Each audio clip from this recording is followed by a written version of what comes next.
Thanks for joining the Tri-Cities Urban Forest Forum.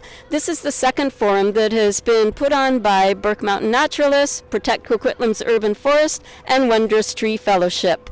So there are 4 or 5 really amazing speakers tonight. We have 2 from the City of Coquitlam talking about the Climate Action Plan as well as the Urban Forest Management Strategy. We have Dr. Andréanne Doyon, we have Isabel Gordon, and Brian Minter. So tonight, the main question that's going to be grappled with is how do we maintain a healthy urban forest in the midst of unprecedented development and also with the challenges of climate change. So join us and stay tuned to hear some great speakers and learn all about what we can do. Thank you.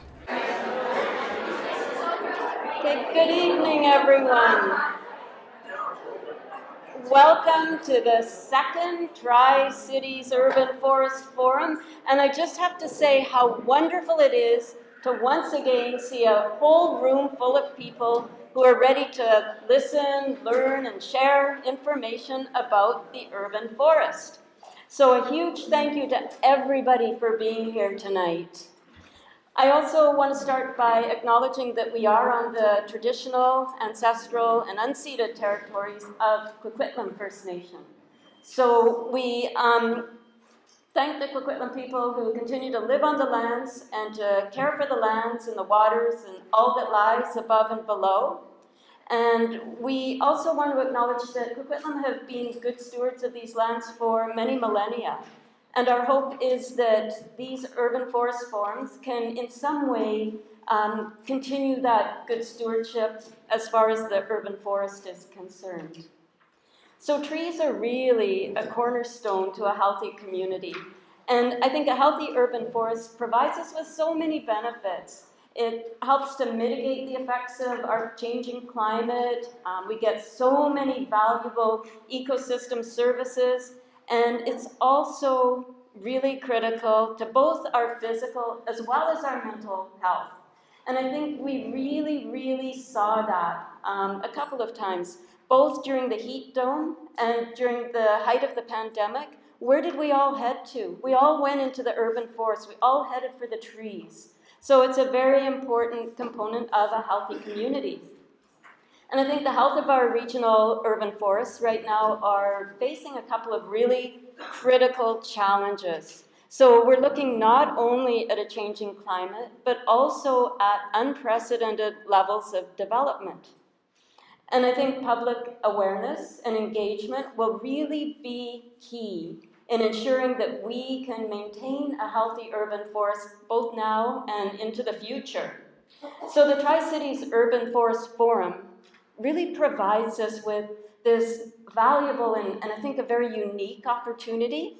So we get to have the public, we get to have expert speakers, some of our elected representatives, as well as city staff, all coming together in one room to look at a shared vision for the future of our urban forest. And we can also start trying to grapple with some of those really difficult and complex questions like, how do we meet the urgent need for affordable housing while retaining the healthy urban forest we need to manage climate change? So we've got a lot of good conversation happening tonight, I think. And we're also grateful to have some of our elected representatives with us. I would like to acknowledge Coquitlam City Councillor Craig Hodge, who is here with us tonight.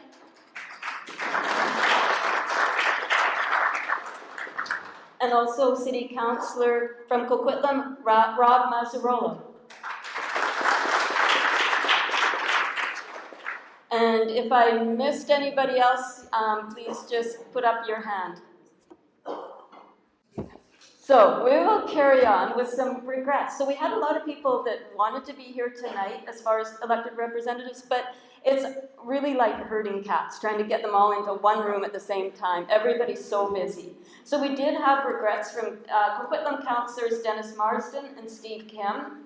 Maple Ridge Mayor Dan Rumi, and City Councillor Sunny Schiller, who says, it's wonderful to see so much work being done locally around urban forest management. We had regrets from Vancouver City Councillor Lisa Dominato, who said that she really wants to connect with the urban forest work that's being done here, and Park Board Commissioner Marie-Claire Howard, who said she would love to have this information shared more widely with them.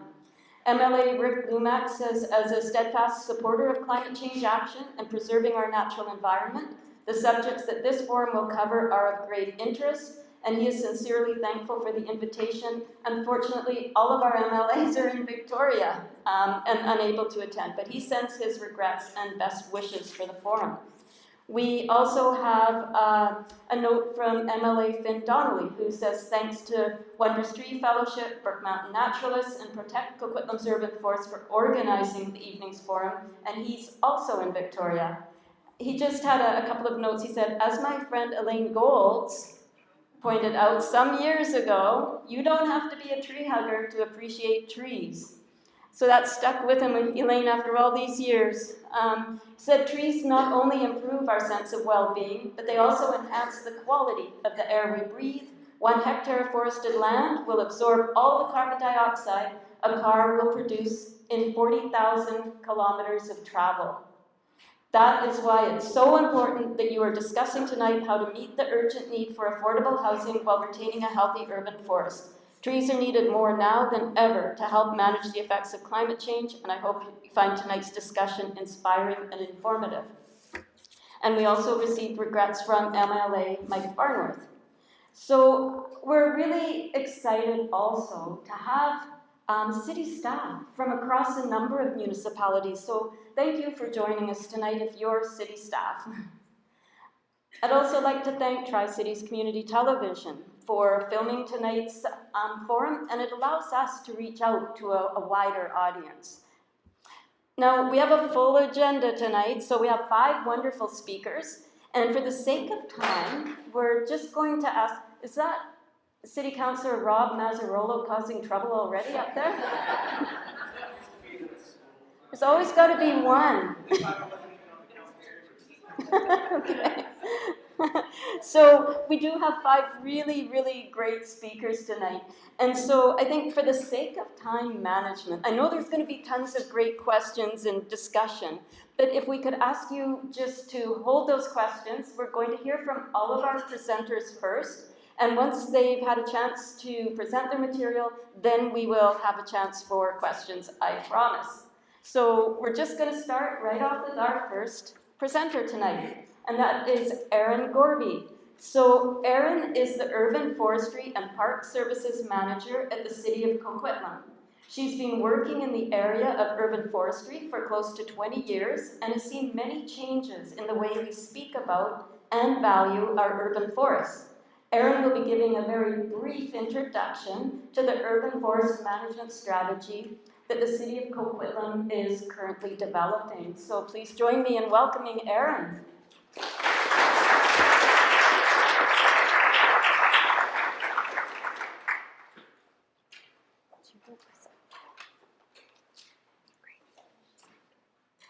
And slides.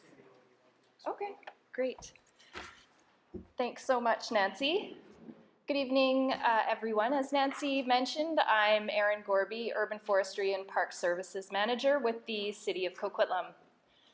I'm only going to be up here for about 2 or 3 minutes, sharing the great news that the City of Coquitlam is beginning the process of developing an urban forest management strategy. This strategy is a business plan priority for the city and is currently in its early development stages. We're excited to have brought Diamond Head Consulting on to help us develop this strategy. Diamond Head Consulting has developed successful urban forest management plans across the Lower Mainland, as well as across North America. We anticipate that our plan will guide urban forest management in the city for at least the next 30 years. New slide.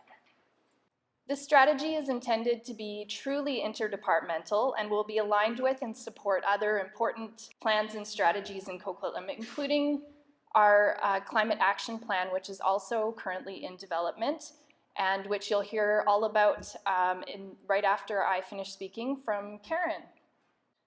There's postcards in the lobby that look a lot like what you see up on the slide behind me. They have the QR code and the web link. So please pick one of these up and take it home if you're interested in keeping up to date on our strategy. Next slide. While we are early in the development stage, we anticipate that our urban forest management strategy will recommend short, medium, and long-term actions to manage the health of Coquitlam's urban forest. It will recommend actions related to canopy cover, and it will focus on stewardship and incentives to engage the community. And finally, it will address the unavoidable impacts of development on the urban forest, including possible recommendations around maximizing permeable surfaces, tree replacement strategies, as well as recommendations on best management practices to retain existing trees on properties under development. In terms of timeline, we are currently in phase 1 with our consultant doing some background research and canopy cover analysis. And we're hoping that the draft strategy can be provided to our council for endorsement in the summer of 2024. As a call to action, I would like to encourage all of you here tonight to get involved in development of this strategy. There will be at least 2 different opportunities for you to provide feedback, with the soonest being early in 2024. Please check out our Let's Talk page, which is just down at the bottom there, and also on the postcard that's out in the lobby. And you can go here and sign up to get regular updates about the strategy and learn more about the opportunity to provide your comments. Thank you so much for listening, and please enjoy the rest of the excellent speakers that are lined up for tonight.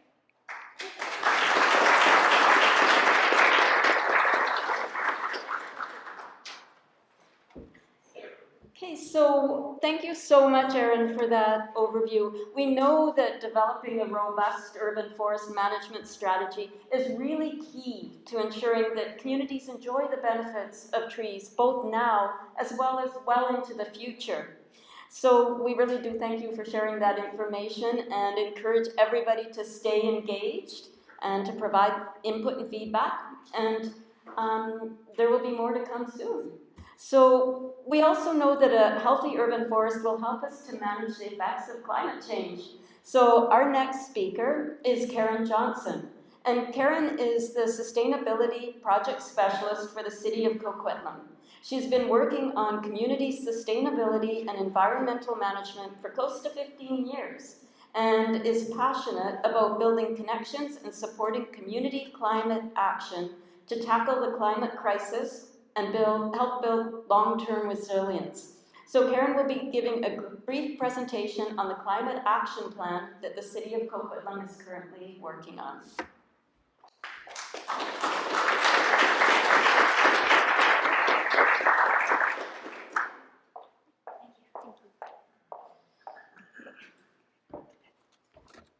Hey, hello, can you all hear me?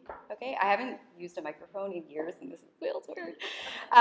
So yeah, thank you everybody for having me tonight. As mentioned, my name is Karin Johnson. I'm a Sustainability Program Specialist with the City of Coquitlam, and just really excited to be here tonight to share just a little bit of a snapshot of what we're working on right now in developing a climate action plan. Next slide. So before we dive in, I just wanted to take a moment to introduce our team at the City of Coquitlam. We have Kara Selk, who many of you probably have met over the years, and she's our Manager of Environment, and Laura Sampliner, who's our Environmental Sustainability Manager, and together they really lead us on all things climate action and sustainability. And we also have Laura Beatty and Ryan Voon, who are key members of our team working on emissions reduction in both city operations and across the community. And so we're all just really excited to be working on this plan, and I'm, of course, happy to be here tonight on behalf of the team. Next slide, please. So why do we need a climate action plan? As you all know, we have been experiencing increasingly over the past few years the impacts of climate change both locally and globally, with human, financial, and environmental costs to consider. And we are experiencing these events sooner and with greater impact than previously thought, which really highlights the urgency for climate action. So we're really looking at how we can reduce our impacts while also working together to help prepare for and address these local climate impacts. We also know that Coquitlam is growing, and we have the opportunity and a responsibility to influence and guide how we grow as a community. And also, so last year, our council approved our environmental sustainability plan, which is our overarching guidance document to really advance environmental sustainability across Coquitlam. And through the development of that plan, we adopted new science-based greenhouse gas emissions reductions targets. And these targets are aligned with global best practices, with federal, provincial, and regional targets as well. And developing a climate action plan is really going to help us to reach those targets. Having a plan also really helps us to access opportunities such as funding, from external partners, and to really build some strategic partnerships to help advance this work. And then there's also a lot of really positive outcomes or co-benefits, such as advancing equity and social inclusion, reducing our risks to property values, while also contributing to our overall health and well-being, just to name a few of the other co-benefits of developing a climate action plan. And we do recognize that some of the actions needed to address climate change on a global scale aren't within a city's authority. And the climate action plan is really going to focus on pathways and actions that are within the city's control and within our own individual choices as residents, businesses, and consumers. Next slide. So in order for us to take effective action on climate change, we need to first understand where our carbon pollution comes from. So we've broken this down into two categories. We've got carbon from our city operations and carbon from the community. And this information, it comes from the Provincial Community Energy and Emissions Inventory, and it's all publicly available. And this just provides one perspective on where carbon pollution comes from within the city of Coquitlam. And it's clear from both city and community operations that transportation and buildings make up the largest portion of carbon pollution, followed by waste. Next slide. So I'm just really quickly going to touch on the 4 priority areas that we've identified for this plan, and it's really based on our greatest sources of carbon pollution and from information that's been collected to date through our gap analysis and a broad review of regulatory and policy efforts that are happening all around us at this moment in time. And these priority areas this is where we know we need to make the biggest changes in order for us to achieve our targets. And it's also really important to note that these are intended to just be a starting point, and they're going to be refined over the coming months as we hear from the public and from businesses, staff, and key partners to really ensure that the actions and the solutions we bring forward are going to be appropriate and aligned with other strategies and plans that are under development. Next slide. Okay, so how we build. This really includes all the homes and buildings in a community, from houses, townhomes, to offices, stores, apartment buildings, cultural buildings. And most of the carbon pollution in this area really comes from the use of fossil fuels, mainly methane, or also called natural gas, to produce heat and hot water for our daily needs. And reducing carbon pollution in this area means switching from fossil fuels to more low carbon energy, for example, electric or renewables, and adopting energy efficient behaviors. So for example, replacing furnaces and boilers with heat pumps, or increasing insulation in your home or business. Next slide.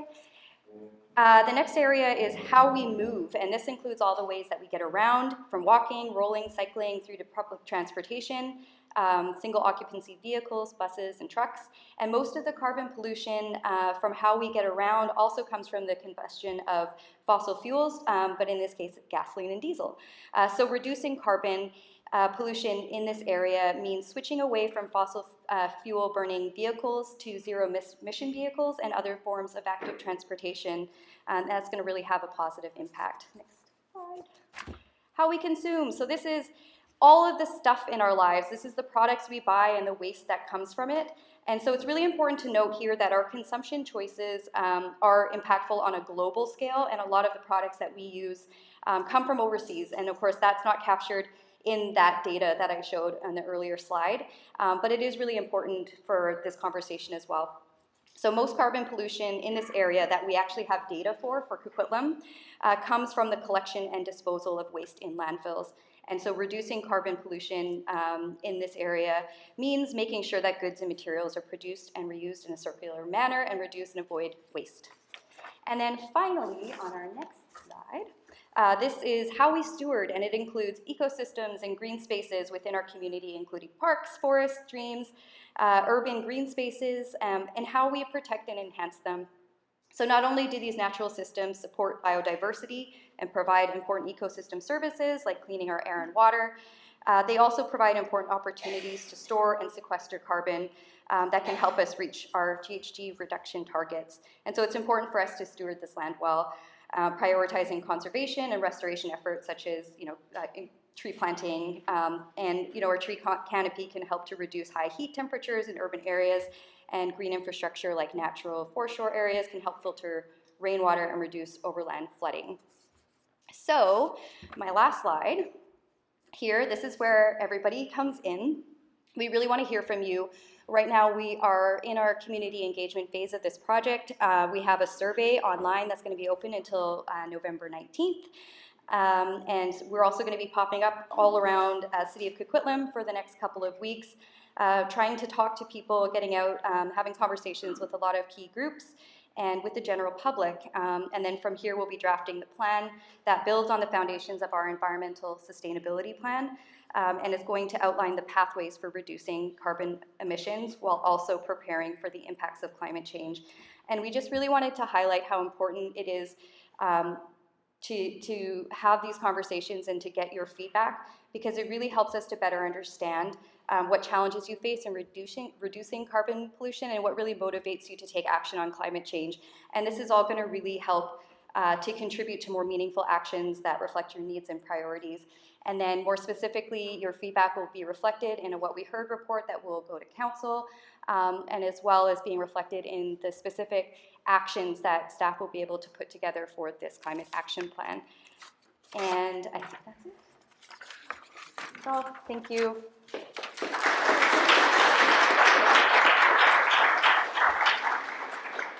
Okay, so thank you so much, Karin.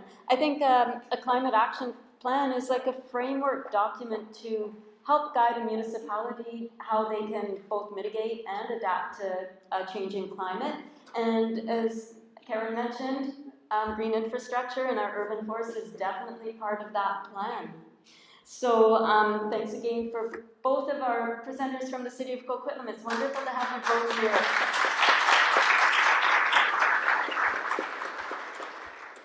Our next presenter is Dr. Andréanne Doyon. And Dr. Andréanne Doyon is an assistant professor and the director of the planning program in the School of Resource and Environmental Management at Simon Fraser University. Her current research fits within the fields of governance and planning and sustainability transitions, which is socio-technical, and transformations, which are socio-ecological.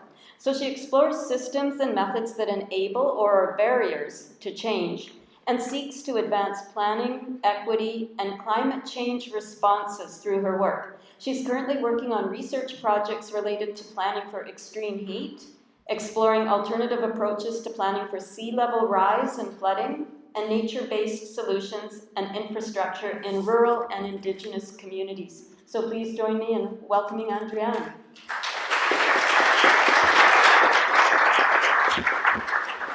Thank you, and thank you so much for having me. But to start, I was sent these questions as a way to frame what I should talk about today. So the first, what does an urban forest management strategy look like in a climate-just city? And then as a community undergoing a transition, what do we need to consider and what are the planning pitfalls we need to avoid? So these were like my prompts that I was asked to think about in terms of today. And to start sort of a larger frame that I think is important to think about this topic around urban forest sort of management strategies, but also thinking about that intersection with the just city and climate change, as we heard before, is to really think of sort of all of these things under the umbrella of like intersecting emergencies. So we talk about the climate emergency, there's also the biodiversity loss emergency, as well as sort of the crisis that we're experiencing around the world around topics around social equity. So what does it mean to respond to all of those things, or what does it mean to consider all those things in how we develop management plans and how we engage in our communities, with our communities, and how we plan for the future? So kind of that's sort of my lens in which I'm thinking. So I have two frameworks, I'm not ready yet, but I have two frameworks that I wanted to present today as a way to respond to those questions and as a way to sort of think about how might you approach developing an urban forestry strategy or a climate action plan or any type of sort of plan with a community in mind. I will say two things. I am a planner and an academic, so I love a good framework. So I'm hoping that these frameworks are of use to you. I kind of really encourage you to think of these frameworks as something that you can apply in a process, apply to evaluate an existing sort of process or strategy, or sort of pick and choose the elements that work for you. But again, I just want you kind of to help you think potentially differently of how you might approach this topic. So the first one is sort of framed around this idea of priorities and trade-offs. I particularly talk about this as from a trade-off perspective, but I know that that can kind of come off as a bit negative, so I'm also using the word priorities here. I think urban forestry strategies and sort of urban forests in general provide so many opportunities to give to our communities and to give to the different species we share our communities with, and to think about sort of how we might sort of preserve and enhance what we have, as well as sort of think about what might be in the future. And at the same time, I think it's really important that we don't oversell what an urban forest can do or what these strategies can do. They cannot do everything. We're gonna have to make choices on what we prioritize, and there are gonna be trade-offs that need to be made. And I would really encourage everybody to like acknowledge that. You can't do everything, you wanna do the best you can. And I think it's really important that we talk about that, and that that information is made sort of transparent and available to the people who are gonna be impacted by these strategies, as well as the people who are participating in the decision-making around what do these final strategies look like.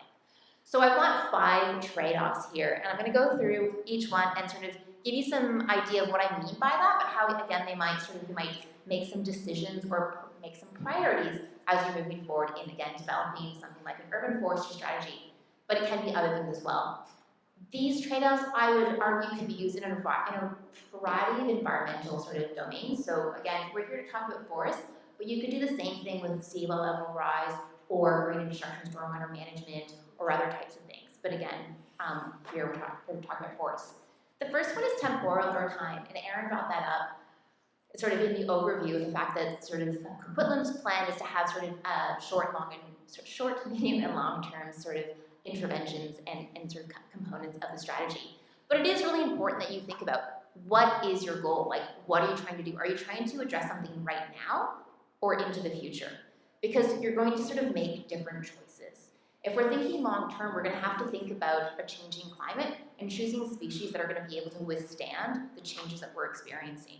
So in a lot of parts of the world, what we're seeing is native species no longer being able to survive the sort of fast-changing climates that we're experiencing now. So how far are we thinking, and sort of how does that impact the kinds of, let's say, trees we're picking? We're also starting to think too in terms of time, how quickly are you gonna get started? You know, that sort of the old saying is like the best time to plant a tree is yesterday, the next time is today. What sort of are you working towards? So it's really important to think about that. I think it's great. It was really sort of laid out how long the strategy is meant to sort of be working within. In planning, we tend to think, 5, 10, 20, 30 years, and those are often the time frames we're working within, although from an environmental perspective, we can go much longer. But time, making those decisions and being clear about it is really important. The next is space or spatial geography. Where are we doing this? And that can sort of encompass so many different things. So it can be from a jurisdictional boundary perspective. Coquitlam has a strategy that they're developing. Port Moody's put one out. I don't know what Port Coquitlam's up to, but maybe you're next. But to think about, are you focused on an actual jurisdiction? So are you thinking really about sort of the borders with which you operate within?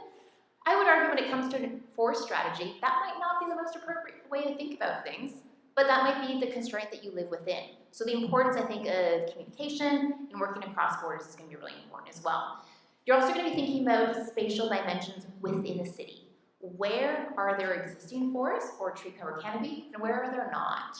And how are you going to make decisions around where you want to emphasize? Maybe putting more emphasis on trees, new trees, different species, versus, again, enhancing or protecting existing areas. So it's really important to think about where these things are happening within this. And then again, where space and time are also really important to consider together. Function. What is the purpose of these trees and of these forests? Research shows that you can't, so again, we think about trees and we're like, they're amazing, they give us fresh air, and they give us shade, and they give us shelter, and they give us food, and they give us all these things. The truth is they're not going to do all of these things well. Are you interested in mitigating urban heat, or are you interested in stormwater management? Because you can get the co-benefits of both, but they're going to be better at one of these things. So what is the main priority? What is the function with which you are looking for? Are you looking for habitat? Are you looking for human recreation?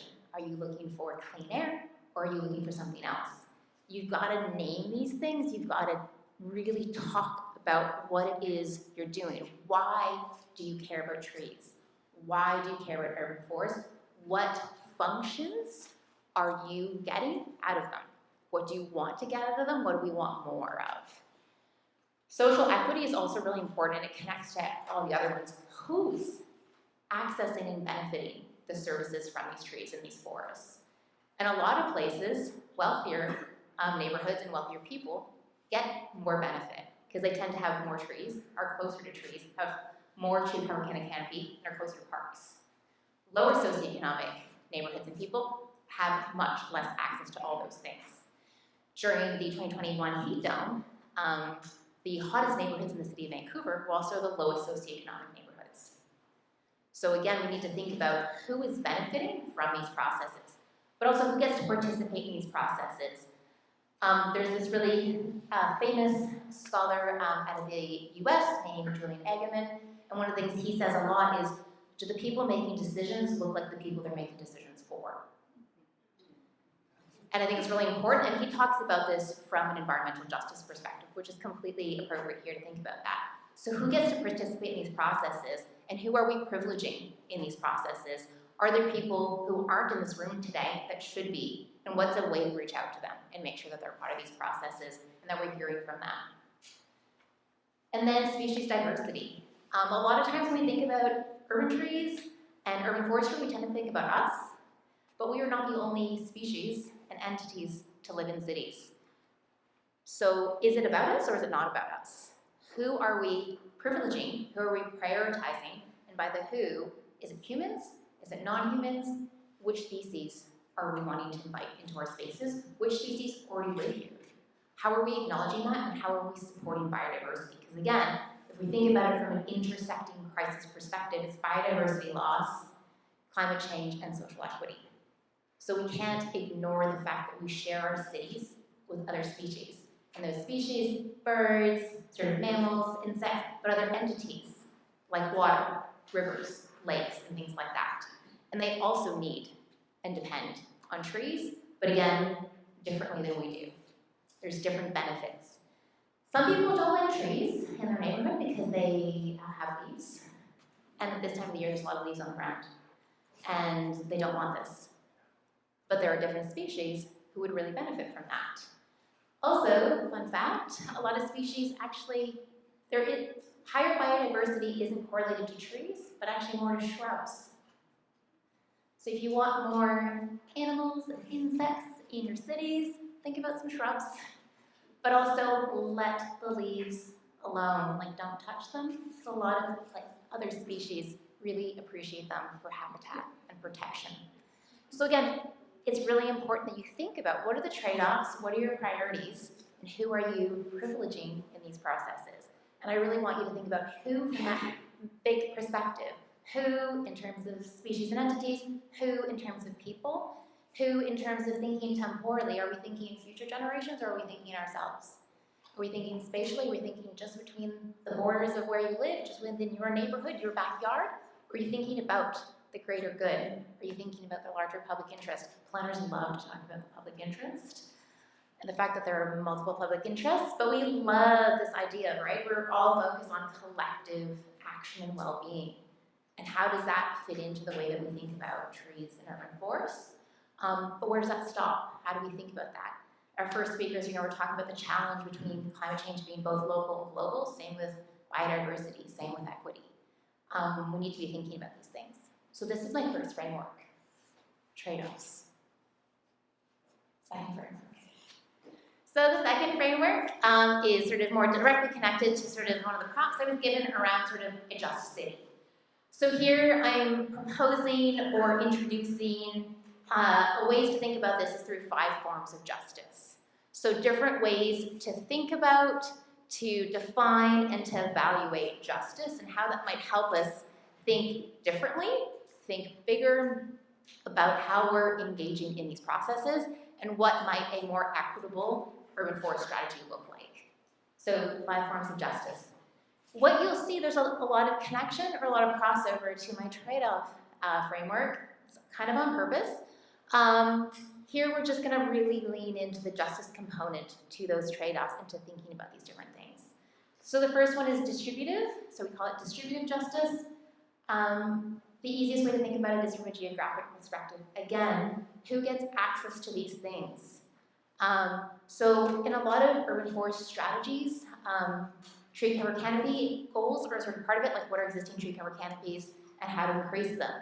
It's really important that you think about that in terms of intersecting that with other data sets. So can we incorporate current tree cover canopy or current location of green spaces and parks, and can we add that, let's say through GIS, through maps, with other layers that include socio-demographics. So in particular, thinking about, do we have age, do we have income, do we have gender, do we have, in terms of immigration, sort of arrival date, do we have education levels, do we have racialized backgrounds, do we have gender backgrounds? The more disaggregated, so the more that you separate all of these different demographic data sets, the more that you can get a more nuanced understanding of your population, and then you can begin to see the relationship between different demographics and access to environmental benefits. And it's really important that that work gets done, and then that work forms the way that you respond and plan. If there are certain neighborhoods that lack tree cover canopy, they lack access to those benefits and services. So for me, those are the neighborhoods that I would prioritize first in terms of increasing their tree cover canopy. There's certain neighborhoods that are fine. Other neighborhoods need our attention. Sometimes the challenge, though, from a municipal perspective, is a lot of these programs are often tied to, let's say, rezoning or redevelopments, because that's when money comes in. And that's when you have the power to make developers or private property owners do more things.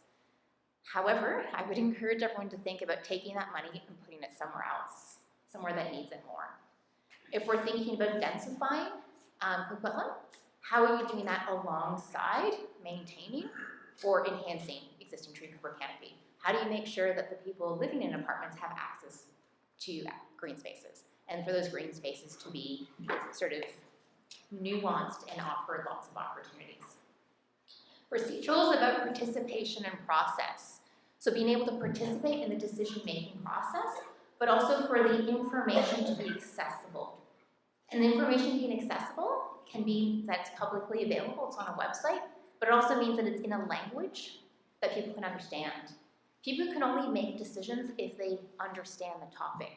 And it's our job, I think, as planners, as educators, as sort of city staff in these processes, to make sure that people have the information they need to be able to participate. So that might be about providing education, but it also might be about providing information in different languages. Really thinking back to the importance of understanding demographics. So can they participate truly in these processes? I love what Karin was saying too, is like, we're gonna go to where people are at as part of the engagement process. Don't make them come to you. There's a reason why certain groups haven't been participating in the past. So participation in process is really important. Recognition is about recognizing past and current injustices and recognizing and understanding why those are. Why haven't certain demographics or certain communities been participating in these processes? What are the existing or past injustices that they have been living with that have been preventing them from participating? How might we overcome them? How might we acknowledge them and move forward and create processes that are more just and more equitable for their participation? How do we repair harm that we've caused communities so that they can participate and they can benefit from these processes and these strategies around urban forests? Epistemic justice is related to like epistemologies and ontologies, but really thinking about ways of knowing and being. Different worldviews, particularly in places like Canada, we need to acknowledge that there are multiple worldviews, and there are stewards, again, as Nancy mentioned, who have been doing this for thousands of years. How can we think about biocultural values of trees in urban space, in our spaces? How can we think about ethnobotany? How can we think about different connections that people have and uses that people have with these things? Also lived experiences, this sort of balance of using science and data and balancing that with experiences people have, but also connections people have. The City of Melbourne had this really great program where they gave trees in the city email addresses, and the idea was to support maintenance of trees. So if there's a problem with the tree, you could just email in and be like, there's a problem with the tree, there's branches are cut down. Instead, people began to write to the trees, and they would write poems and love stories, and they would just tell the tree how much they appreciated their presence. Connection to place is so important, and sometimes we don't always think about it. Environmental planners, I am one of them, we tend to think about sort of the environmental components, but again, people exist in spaces, and that's really, really important. But again, we have to think about the fact that there are other ways of valuing things like trees. That can be from an Indigenous perspective, or a variety of Indigenous perspectives that are here locally, but it also is from a multi-species perspective, which is the last one, more than human. It's about acknowledging and practicing that we share our cities with other species and entities, and that we have to make decisions about things like urban forest strategies and trees and green spaces that are not only about us. Humans are not the only thing that exists in cities, and how might we privilege, how might we remember that we share these spaces, and what might that look like? How do we give a voice to different types of species and entities, and how do we remind ourselves that these are shared spaces and that it is our job to steward and to support these spaces? So that's my pitch.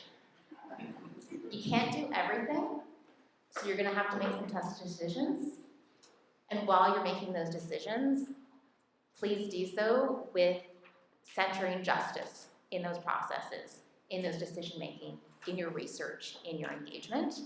I think that's the kind of approach and that's the kind of strategy that's actually going to help us respond to, again, the climate crisis, the biodiversity crisis, as well as ongoing social justice challenges we're facing today. That's me.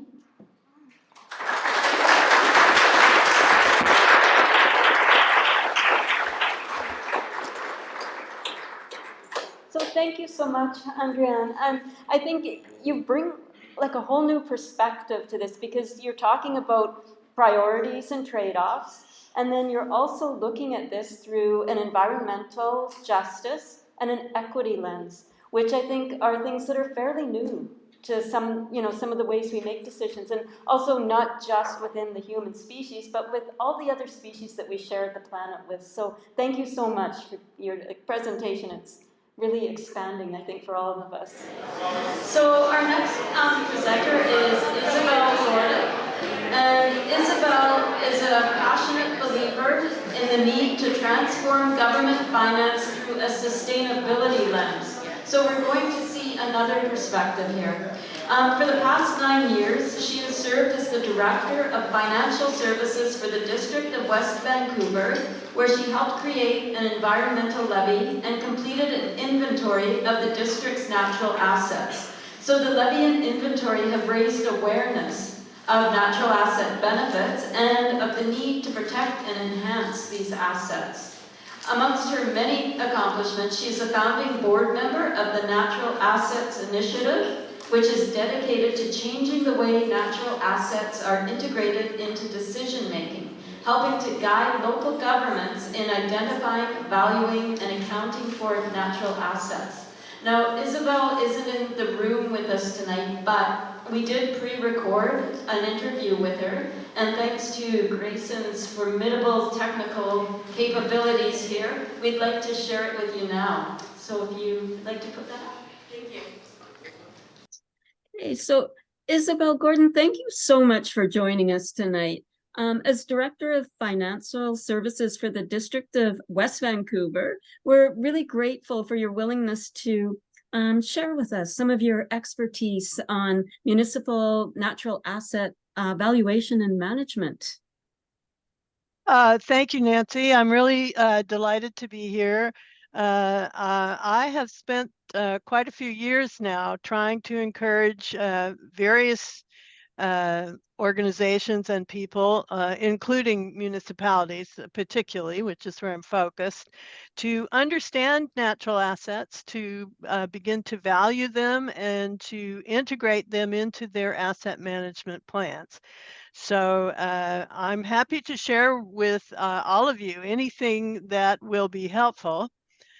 I will sound one note of caution, though, which is that this, even though I've been working for a number of years, there's still a great deal that I don't know, and that I think all of us do not know about managing natural assets. So this is a brand new concept for a lot of people, and it's challenging. There's no question about that.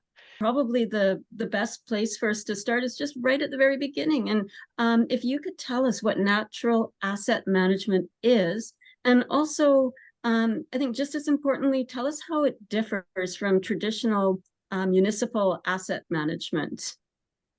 Well, I think I'll start at the back end of that question. Traditional asset management is something that municipalities have been working very hard on, probably for about the last 10 to 15 years. I have to say that when I began working in a municipality, I came from public practice. One of the things that I found rather shocking, this was in 1989, was that there was no fixed asset ledger. There was no list of infrastructure.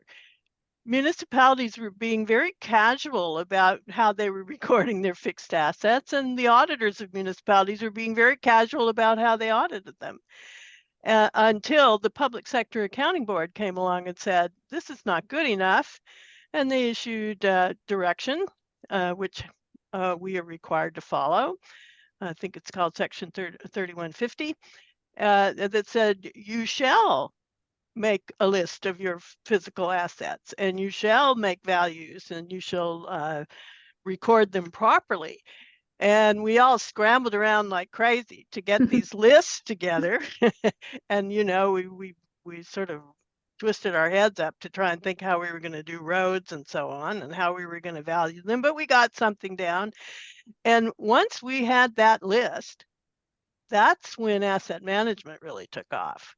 We started going, oh yeah, well, I guess we are responsible for all this stuff, all these facilities, all these roads and pipes and sidewalks and bridges, and you know, and all this, all these various buildings which we own, and sports fields and swimming pools, and yeah, maybe we should be thinking about what kind of state and condition they're in, what is required to maintain them, what kind of maintenance schedules we have, et cetera, et cetera, et cetera. What kind of deferred maintenance do we have? And that's when the FCM got involved all across Canada and came up with huge numbers for the fact that we hadn't been really doing a very conscientious job on maintaining our fixed assets. And we all have been wrestling with that, and we're still wrestling with it, because everything that we have to maintain is very complicated. But we and Isabel, when you say shall, that means must, basically, right? So each municipality must. It's not like you should. You should, or it would be a good idea, or, you know, if you have extra time, which none of us have, you could do this. No, this is there is a requirement to have an inventory of your fixed assets, but we're still talking about constructed assets here. We have expertise, we have civil engineers, we have planners, we have expertise in, particularly in engineering for maintaining these kinds of things. And we're now have pretty good information about their state and condition, you know, how many kilometers of pipes we have, how many hectares of parks, we have GIS information and so on. And we've come a long, long way from where we were. So the framework that's been developed for asset management, have an inventory, come up with state and condition, have a maintenance plan, review what you're doing, etc. Asset Management BC have been a very big leader in this area, so they have a very excellent framework. That same framework can be applied to natural assets. But what are natural assets? Well, I have a little booklet here in West Van about natural assets. Nature provides us with services, and natural assets are providing these services. These are called ecosystem services. But these services are provided for free. So we have forests, waterways, foreshore, parks. Creeks, for instance, collect and carry stormwater, and forests clean the air and keep us cool, and beaches buffer the coast and protect properties and infrastructure located inland. Beautiful parks give our community its special character and provide aesthetic as well as physical and mental support to the community. So nature is providing all of these services and more, seemingly for free. But this leads people to take them for granted. And when decisions are being made, the fact that these natural services are not being supported or they could be disrupted is not taken into account, because we have a kind of transactional way of thinking. And if we're not buying or selling something, if it's for free, then we assume it's abundant and we can do whatever we want. And we are now finding out planet-wide that this is not the case. You know, if we disrupt these ecosystems, there will be consequences to that. And we have to pay more attention to the ecosystem services that are being provided to us. We have to, and then if we go back to our asset management framework, we should be making an inventory of the natural assets that we have. We should be looking at their state and condition. We should be considering what's necessary to maintain them. And that's where we get into some really interesting characteristics of natural assets. Natural assets, as I've said a minute ago, are not the same as constructed assets. Constructed assets, we have pretty good idea, or you know, these are things we've created ourselves. We know what they're made of. We know how they got there. We know how they were made. And therefore, we have a pretty good idea of what we need to do to maintain them. You know, all the pipes, roads, so forth. Ecosystems are not like that. We did not create them. They were created by nature, and they are far more complicated than pipes. And even, you know, even the most complex facility, for instance, is nothing like as complicated as a forest ecosystem, for instance. And just talking about urban forests for a minute,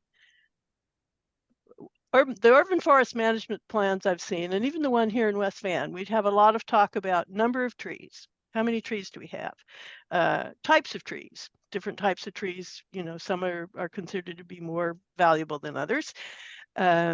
And even tree canopy coverage. We have, you know, we talk quite a lot about that, and we want to measure that and see if we've gotten worse or better. And we want to go out and have tree planting programs to replace trees that have been lost and so on, because we're still focused on number of trees. And yet, a forest is not a number of trees. It's not a special type of tree. It's not even groups of trees. It is an ecosystem. And there are a whole lot of things out there besides trees that are making this whole thing work. And if we disrupt all of that, no matter how many numbers of trees we've got, it's not going to do for us what we hope, what we, you know, the reason that we have it. It's not going to continue to provide the ecosystem service. Of course, for trees, one of the most valuable things they do is clean carbon from the air and produce oxygen, which we find very helpful in living our lives. So this understanding of ecosystems, this is not expertise that we generally have in municipalities. We have planners, we have civil engineers, we have, hydrologists, we have traffic management people. We have all sorts of experts working in municipalities, but we really don't have people that understand ecosystem services. I think fortunately the universities are a bit ahead of us here. They're graduating people that do understand ecosystem services, and we need to attract these people to come and work in municipalities if we're going to hope to maintain our natural asset systems. Well, I think you bring up so many good points. You're speaking our language here. Can you tell us how the District of West Vancouver became one of the first municipalities in Canada to estimate the value of its natural assets? Like, what was the driving force, and what convinced West Vancouver that this was something that was really important and a right approach to take? Well, I myself personally got interested in this whole concept of ecosystem services quite a number of years ago. I was invited by the David Suzuki Foundation, and to be honest, I don't know why they invited me because I was just, a financial services person.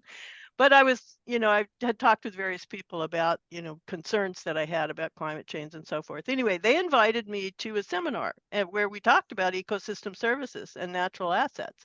And the whole concept just suddenly dawned on me. Yes, we have to do something about this. In fact, this is really important. This is the direction we need to go in. So I became involved with a group called the Municipal Natural Assets Initiative. They dropped the municipal, they're just NAI now. But they were basically a nonprofit that was promoting the idea of natural assets. And I was giving a speech about this. And after the speech, I was approached by a woman who I won't go into that right now. But anyway, she approached me and she said, does West Vancouver, where you're from, where you're working, do you have an inventory of your natural assets? And I thought to myself, no, we don't, but we should. We definitely should, because I had been doing a lot of work in asset management and deferred maintenance and, optimal maintenance schedules and all this kind of thing for our constructed assets. And I thought, yeah, we should be doing something. And the first question on the asset management protocol is, what do you have? Right. So we were able to find some funding, which was helpful, and we did complete the inventory. The inventory is at a very high level. We certainly didn't go out and document every tree that we have. We had some pretty good information on our streams. We have a lot of streams here in West Van. We had some pretty good information on our foreshore that the province had been involved in, and there was a lot of regional information because it's been clear for quite a while that sea level rise is going to be a big issue for any municipality with a foreshore. So we had pretty good information there. And we were able to combine all this information, and then there's various valuation methodologies you can use. I mean, so once you find out what you have, the next thing is how much is it worth? I have to say the valuation of natural assets is controversial. Because as soon as you put a value on something, many people think you've also put a price on it. Right. So commodification. Yes, and okay, we'd be okay to now that we have this value on the urban forest, then we could just sell it. Right. The problem is there's no amount of money that's going to buy back those ecosystem services for you. So we're talking about valuation, not pricing. But right, I'm glad you made that distinction because it's a really important one. Yes. Very important, and but placing the value, and the values that for West Van came out to be quite astonishingly high. Wow. I'm just going to go to where we had our valuations here. It would be interesting to hear some numbers if possible. Oh yeah, I think I've got some. Because I think people might be quite surprised at the value that's these assets are worth. So the value of the services that are being provided by the forests, waterwise, foreshore, and parks is $3.2 billion. Wow. But if we had $3.2 billion, we could not construct anything that would provide these same services. So Right. they're very valuable. They're very worth paying attention to. They're very worth doing the work to understand. Do you have any advice that you would give to communities or municipal governments that are interested in starting to look at natural asset management? Like, what would be the best way to get started, and where can they find the resources to do this? I think the best way to get started is to do the inventory. Like Mm-hmm. get an idea of what natural assets you have. And as you're doing the inventory, you'll be finding out a lot of information about state and condition. You'll be finding about information about jurisdiction and who owns it and, you know, who else is involved. And it gives you a different view of your municipality and how it is interacting with the place that you're in.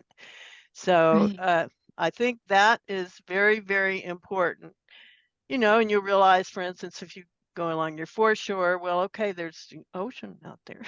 So, Mm. you know, there's a whole other, you know, there's a lot of other things that we should be maybe thinking a little bit more about, even though they're not necessarily directly under our control. You know, that doesn't mean that they're not affecting us. So the inventory, I think, is really key. Mhm. In terms of resources, I would highly recommend actually just looking at the NAI Natural Asset Initiative's website. There's a Okay. lot of information there, a lot of support, and a lot of really interesting reports on work that they have done. For instance, they've done some of these source to sea studies in Ontario and in the Maritimes and on Vancouver Island. And it's very, very interesting, you know, reading through this, and you can sort of see how this might inform your own strategies and plans going forward. Yeah, those are the two big areas that I think would be helpful.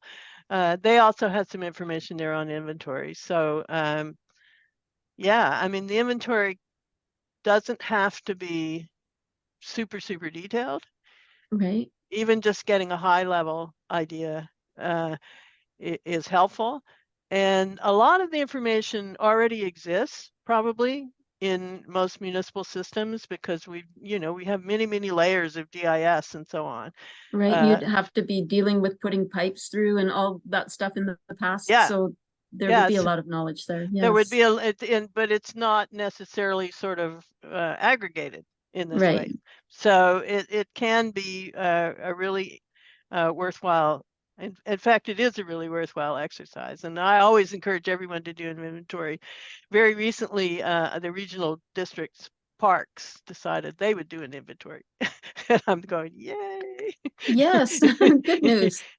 And I was in Ottawa actually and talking about this, and someone came up to me afterwards from national parks and said, well, do you think we should do an inventory? And I'm like, Yes. yes.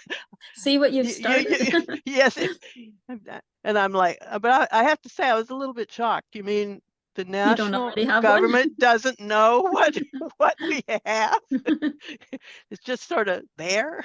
Now it's burned up, but anyway. Yeah. Yeah. So, yeah, those would be the two steps. Once you sort of see what's possible, and then AI will show you that, and then once you have your inventory, then that's when you run into the challenge of, okay, so do we That's really where do we understand what it is that we have, and maybe we need to understand it a bit better.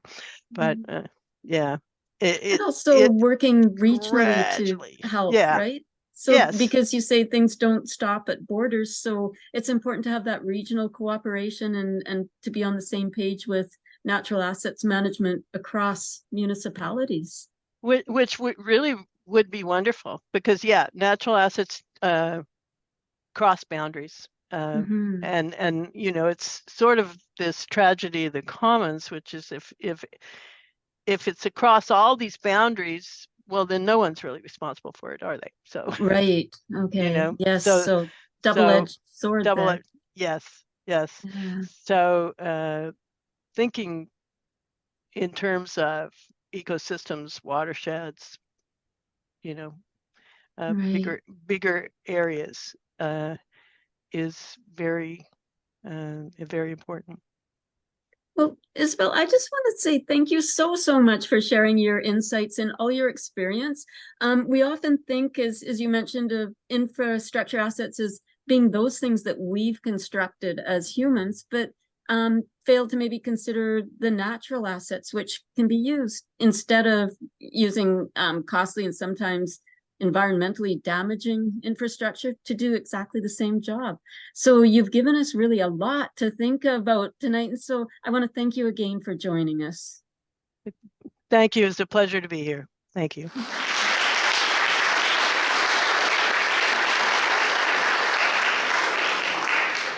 I don't know about you, maybe I'm just really a nerd or something, but I find that fascinating. You know, looking at finance through a sustainability lens, it just changes so many things. For example, changes like the value that decision makers place on the urban forest and on our natural ecosystems. So definitely not an easy, you know, place to go, but one where I think we need to start really going in that direction. So I thank Isabel, and we all thank her for sort of sharing her expertise and some of her groundbreaking work on natural asset management. So our next speaker is Brian Minter. And Brian is BC's go-to gardening expert and an Order of Canada recipient. So he's hosted many radio and television shows, and I think we've all seen or heard at least some of those. It's also a frequent gardening columnist and still writing for the Vancouver Sun, I think, and is a best-selling author. So he's recently written articles about shade trees and adapting urban forests and gardens to climate change. So please join me in welcoming Brian Minter.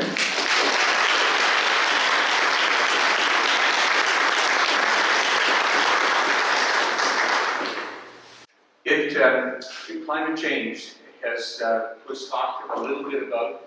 I still think it's funny that the Republican Party in America doesn't believe in it. You know, but anyway, they don't believe in anything apparently. But the world has changed, and so many people are involved in it right now. But we don't seem to have direction in terms of the approach. And I love that Coquitlam is taking a leadership role in terms of putting this all together. It just doesn't happen. There has to be a plan. And in doing so, it was about 15 years ago, and I was making a speech to the American Garden Writers in New York, that I got all my data from the World Health Organization on the value of plants to human beings in terms of how it affects them and how they socialize. And every ethnic group responds differently, age group responds differently, gender respond differently. It is really quite remarkable in terms of the relationship between people and plants. And there's an evolution that's happening.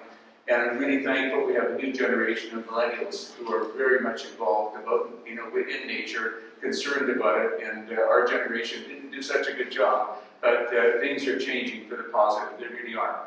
Well, plants of the future. I made this presentation to the BC parks and municipalities in terms of looking at what trees we do plant in the future. I just want to say a few things. Number one is when Vancouver is about the third or fourth greenest city in the world.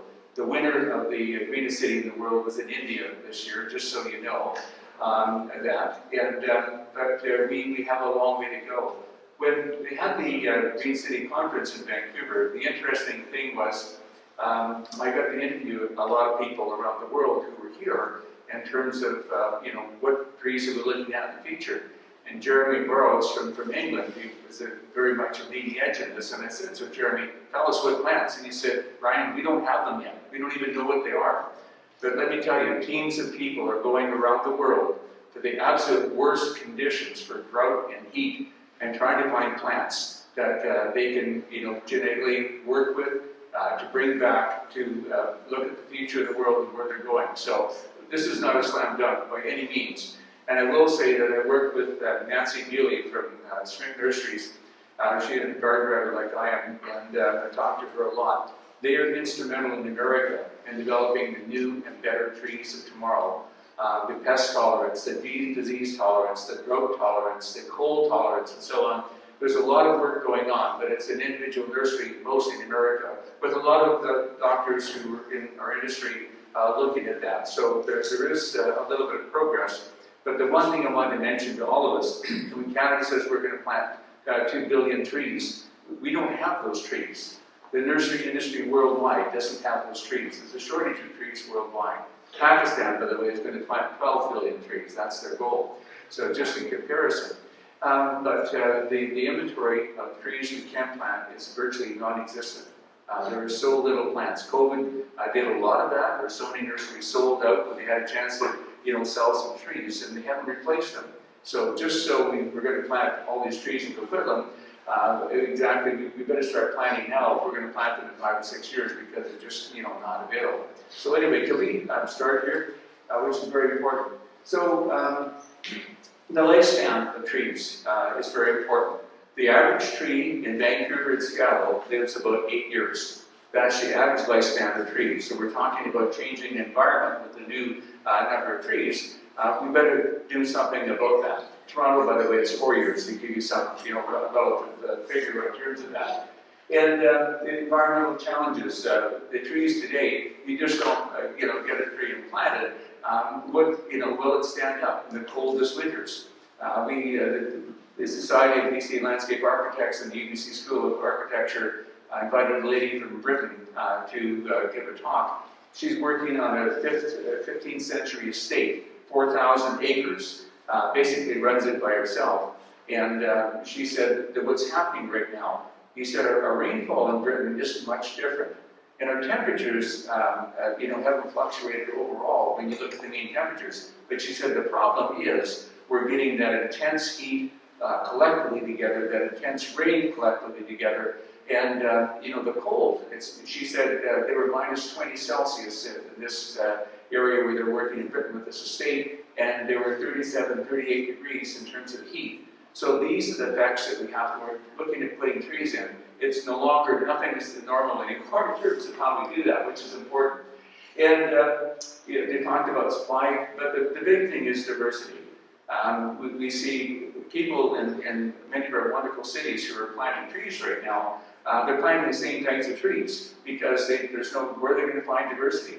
If we're looking at native trees, I appreciate your point about native trees because they're in trouble. Look at the mountains right now; we're losing a lot of our local trees. But that isn't out there right now. So we have to look in terms of what we are going to plant.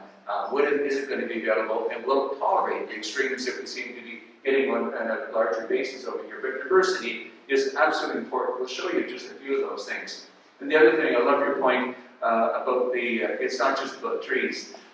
When we talk about the value of gardens, it's nothing to do with people. It's everything to do with everything around us, in terms of the environment. But the trees and shrubs, how do you put this collective system together? It's not just planting a tree. What do you plant around it? How do they help each other survive? How do they work with each other like they do in our natural ecosystem? So we have to think about all those things when we're talking about where we're going. And, the people benefits as well. But so there's so much more to this than just simply talking about trees. Hey, where are we going to get them? So we need somebody who needs to be planting, 2 billion trees. 10 years ago, they're not. We have to start now. And even in America, I talked to Nancy yesterday from Schmidt Nurseries in Oregon, and she said in America we just have no trees. We just haven't got them. And because, quite frankly, the growers have not been financially rewarded by growing trees. It just hasn't happened that way. So something to keep in mind. The next one here. New trees. Okay, we'll get that again. Okay. This is what we're talking about, the trees. And most folks have never heard of these trees before. The Acer campestre is an old one. It's a very, very hard and very tree. But in terms of our neighborhoods and our tree and our parks and so on, this is what we're talking about. A tree that is right-sized for the community, because Levergood's public perception is a lot of people don't like trees. They don't want trees. They have to win the social battle in terms of doing that. But we can just do another one too. It's another campestre. meant for gold. But look where it's situated, on a street, near a corner. These are the trees that have to be right-sized for the particular location in which they're going, and to be able to tolerate the drought and so on. And next, please. And again, here's an Acer, a red point. In terms of the Acer rubrums, the beautiful eastern maples that have a wonderful color, which I think is an asset because people appreciate that and it's something to look forward to. But that is the most resilient now of the Acer rubrums up there. And we'll just keep going through these here. You know, I'm not going to say that, but the Rocky Mountain Wool, known for its absolute tolerance in terms of cold and extended cold. This is what I love. The peeling bark maple. It's not a Japanese maple, it's a Korean maple. It is the hardiest of all the Japanese type of maples, but it also has spectacular winter color. And when you look at a tree, the social acceptance of a tree is very, very important as well. It is spectacular fall coloring, the last one to come out. But when it loses its leaves in winter, it's absolutely spectacular. And another new one here too.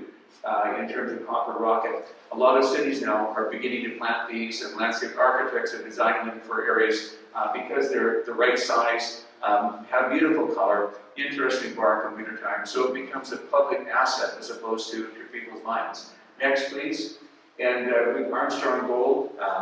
And here's the beginning of this whole, we don't have space to go out anymore, but we can and go vertical 8 or 10 or 12 feet wide. These beautiful trees to give stature to a community and beauty as well. We'll keep on running through these here. And Carpinus, the hornbeams, again, absolutely beautiful. If you go to Europe and some of the major cities, the streets are lined with these. You know, for centuries they've been there, but they're using the same ones. They have the same couple we do. Next, please. And again, the Celtis, Prairie Sentinel. By having these different varieties, we'll keep going again, we're getting diversity in amongst the species of trees for their pest tolerance, for heat and drought tolerance and so on, which is really great as well. And again, why do we just have to have shade trees? Why can't we have color? And I know I work with our city folks a lot in a lot of municipalities, and they don't want those silly blossoms dropping in the ground. Vancouver with their beautiful, you know, cherry blossom festival. Those petals are everywhere, but it adds beauty. It's a thing about the community, which is really great. And rural raindrops is one, too. Again, the next one we're talking together now is over here. And for the home garden, for smaller trees, people are looking for sparkling sprite. We don't say this in Canada yet, but it's the right size tree that for smaller space gardens will give them a little bit of shade, a little bit of privacy. And so these are evolving too, and the berries in the fall and winter. And next, please. And again, the Nissa, the Tuba oak tree, fire starter, this is available in Canada. Virtually, you go to any nursery, you never find these. And it's a shame because these are the trees that people are looking for that are better suited to the conditions around their homes and so on as well. And here's the big one right now. The aspens, for example, when you're trying to connect trees to people again, when we were in New York at Garden Writers, we went to an artist's garden, we had a circle of aspens like this, and you walk in the center, and you have benches in the center, the beautiful rustling sound, so it adds so much. You go to the wonderful forest in the Okanagan, and you hear those leaves of the aspen trees, but these are great, they're colony, they're vertical.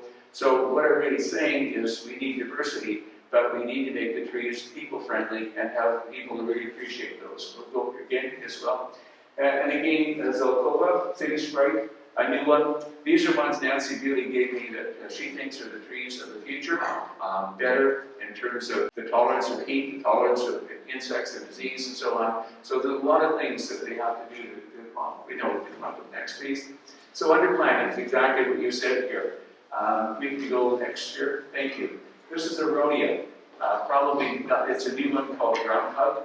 And it clings close to the ground. Beautiful flowers for parks and gardens and so on. And but it has berries in the fall, which a lot of the wildlife and so on would actually appreciate that. They're also edible and quite different as well. We'll go next, please. And Buddleia. There are sterile Buddleias, the Invasive Plant Council, and I love them and I work with them, but everybody thinks that they're not, a problem. These ones are not a problem. but they put fragrance in the air, they bring pollinators out, they do so many positive things for a long period of time. Next, please. And the cluster, the hummingbird one. Again, beautiful color in the fall, fragrance. So I'm thinking of people going to, driving, down streets and watching these things and walking down streets. It's the added value of these that make all the difference in the world. Next, please. And for this, in winter right now, not a good picture here, but the stunning shrub dogwoods, they do so much, very, very wildlife friendly from so many different perspectives and so many different colors today. We'll go next here as well. And Fothergilla, beautiful color in the fall, beautiful flowers, and they haven't had so much. But again, pollinator attractors, which are good. We need to be working more on that piece. And next, and here's a new colonier varieties of the hibiscus. What other flower in the hot summer days? Flowers starting in July, ends in October. But now we have colonier varieties, so you can use in many different areas like that, coming in many different colors. But again, in terms of our parks and gardens, it adds a value in terms of human acceptance. Next, please. And hydrangeas, the heat and drought of the PG hydrangeas, but they're small. They don't get big. When parks departments have to look at maintenance, it's a huge issue for them. It's something that really cuts down on so many different issues. So next, please. Good. And again, Iteas. Again, these are household names. They've been in the industry for years. Go to a garden shop and try and find them. Good luck on that. These are the things we do need to have in our gardens more. We need to have them in our parks. They need to accompany the larger trees underneath. And one more here. And roses. Virtually, roses almost collapsed about 20 years ago because nobody wants the mildew and black spot and rust and so on. And what has happened is a bit switch over to shrub roses. They have expanded unbelievably, hardy to minus 30, hardy to minus 40, need no care. And then Jacques Mouchette, who from the Milan family in France, came over a few years ago, British Columbia. We had a chance to meet him, and he showed how you prune them. You take these lawnmowers that you drag behind the thing, you lift them up and you prune them like that. Because he got the idea, this is how you look after them, prune them. But they're resilient and they're great, but they provide that beautiful non-stop color that people need in their lives. And talk about social benefits. These are the social benefits that I think are great over there. Next, please. And the lilac, our traditional hybrid fringe hybrids, and they get in trouble for the Lilac Society of Canada because in our wet coast they don't do well. The Korean lilacs do. And bloomerang blooms beautifully once in the spring, blooms beautifully again, all over through the late summer, going into fall, just a little bit, over and over again. Again, the fragrance to people, the attractive pollinators and so on, just so very, very important. And next, please, again, and viburnum carlsii. And the whole series of viburnums, the flowering at various times of year, doing so many wonderful things for the environment and a great wildlife plant as well. And again, all these wonderful viburnums. Summer snowflake came out of the breeding program, and you can see it unfortunately dropped many years ago. It flowers from really June until October. And so again, easy care plants that add so much value. Next, please. So looking forward, next. This is the architectural firm, the Vasco Ferrari in Milan, the Stefano Berry architects. They're building what is called, they have 3 of them now in the world, one in The Hague, in Holland, and one in Italy. And there's 10,000 trees planted on the outside. And I can hear it now. Martha, those birds won't shut up, But the idea is that this is possible. And a lot of people say urban forestry, where are we going to plant the trees? We have to think how we're going to live. And to me, this is magnificent in terms of an opportunity to look forward just a little bit differently. And next, please. Only in China, of course. This is the first that's being that the same architectural firm from Italy are building their first forest city in China. And again, I think about a 15% canopy cover over here, but that entire city is I guess a symbol of what's going to happen in the future in terms of what we can do, which is next. And the last one, I don't know which idiot did this, but I'd like to give him a hug, because how many people have walked by a tree and never seen it? Thousands of times. This is a tree that supports our life. This is a tree that sequesters carbon. This is a tree that takes pollution, collects it, and when it rains, puts it in the ground. This is a tree that opens up the soil so water can get into the ground. This is a tree that is the home for wildlife from so many different species. And the list goes on and on. The importance of a tree. It took somebody with some eyeballs to, bring it to somebody's attention. But the point is, there's so much opportunity out there, and we have to make the connection between plants and people so that they have this appreciation. And as we're talking about in Melbourne, where people, they have an email address for a tree, to be able to connect with that. To me, that's so important. We have to make those connections. It's easier with the younger generation, for sure.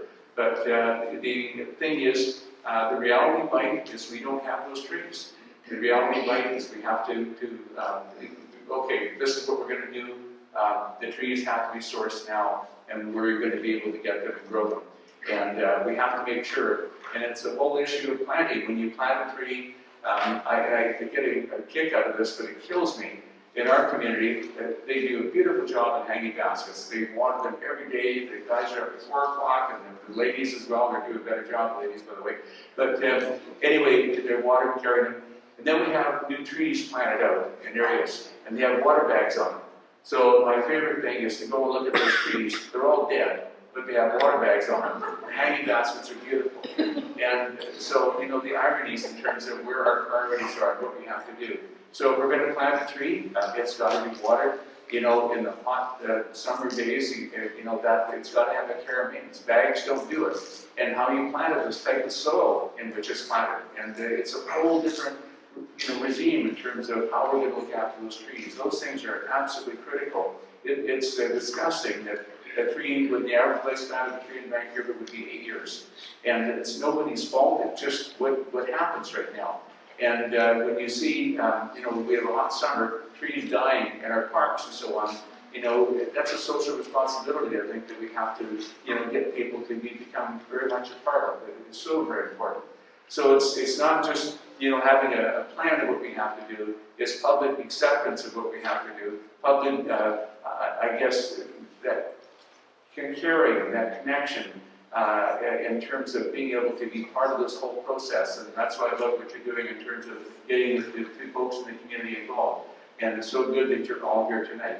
So it's a very important part of our future. And I'm just so grateful to have a few minutes to spend with you and say some of the things that I think are really important that we have to think about in terms of where we're going with trees in the future. So thank you.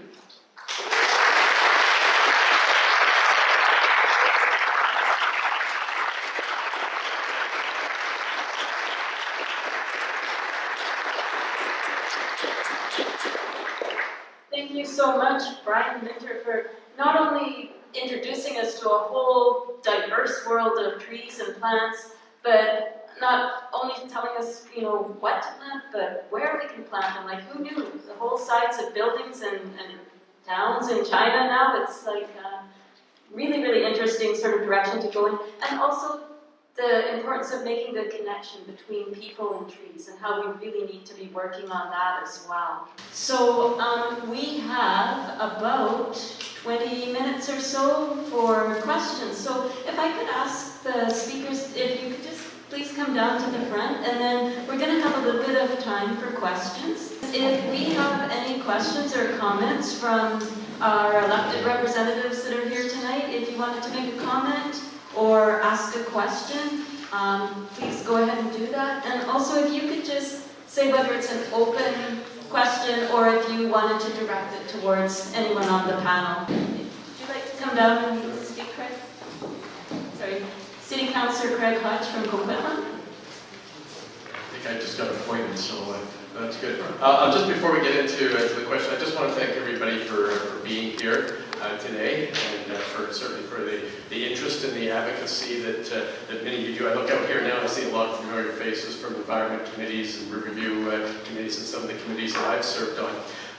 One of the committees that actually several committees that I serve on right now, one is the Regional Parks Committee for Metro Vancouver, and I also sit on the Zero Waste Committee, and currently I'm chair of the National Zero Waste Council of Canada.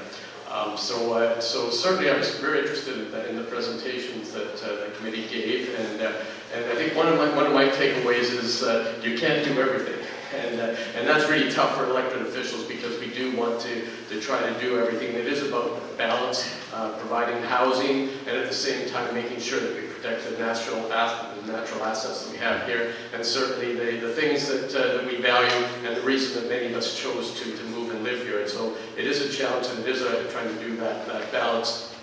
On one of the other committees I serve on is the Metro Vancouver Regional Growth Planning Committee, and we have a regional growth strategy right now. It's called 2050, and one of the key parts of that is the urban containment boundary, which makes sure that we don't just sprawl up the mountains and up into the valley and into the agricultural lands. And one of the projects that we're currently working on, yeah, thanks. One of the projects that we're currently working on is we are mapping the urban forest, the canopy, the tree canopy within the urban containment boundary. It was done in 2014. It's currently it was redone in 2020. We're now comparing the results between 2014 and 2020.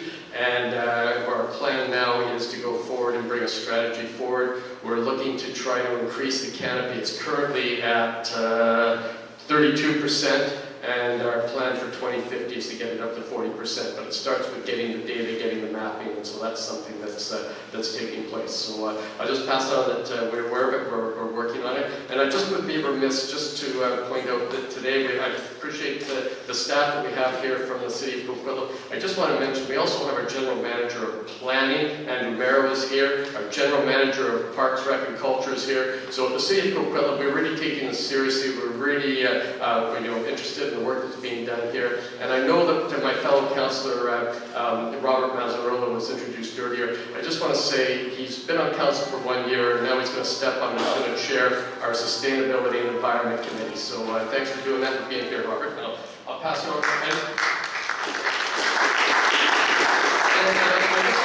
One question to the panel, if I may get it started off, is how do we balance the challenges of a growing city and growing in the region with the need to protect the tree canopy and the natural assets that we have?